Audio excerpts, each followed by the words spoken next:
வருஷத்தினுடைய மிக சிறந்த படமாக இது அமைய போகுது போல் அப்படின்னு போய் பார்க்கும்போது அது எதுவுமே இல்லை. உண்மையை சொல்லப்போனால் எதுவுமே இல்லை.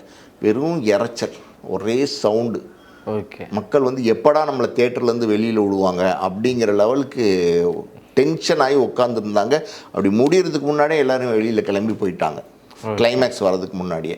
இப்படி கிளைமேக்ஸ் வர்றதுக்கு முன்னாடியே ஒரு படத்துலேருந்து எந்திரிச்சு போக ஆரம்பிச்சிட்டாங்கனாலே அது தோல்வி படமாக ஆயிரும்.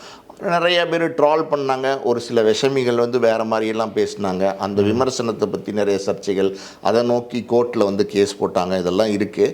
ஆனால் வந்து அதாவது வந்து ப்ரெஸ் மீடியாவோடைய சுதந்திரத்தை வந்து யாரும் பறிக்க முடியாது. மக்களோட கருத்தை யாரும் சொல்லாதீங்கன்னு சொல்ல முடியாது. இதெல்லாம் இருக்குது. பட் ரொம்ப நெகட்டிவாக ஒரு ப்ராஜெக்டை, ஒரு படத்தை வந்து சில பேர் வந்து நின்றுட்டு கத்துறாங்கல்ல, அந்த மாதிரி கத்துறது, அப்புறம் வந்து பாடி ஷேமிங் பண்ணி பேசுகிறது, இல்லை வந்து ஒரு டைரக்டரை தாக்கி அவன் இவன் பேசுகிறது, ஒரு நடிகர் அப்படி பேசுகிறது, இதெல்லாம் தப்பு. இதெல்லாம் யார் செஞ்சாலும் கண்டிக்கணும்.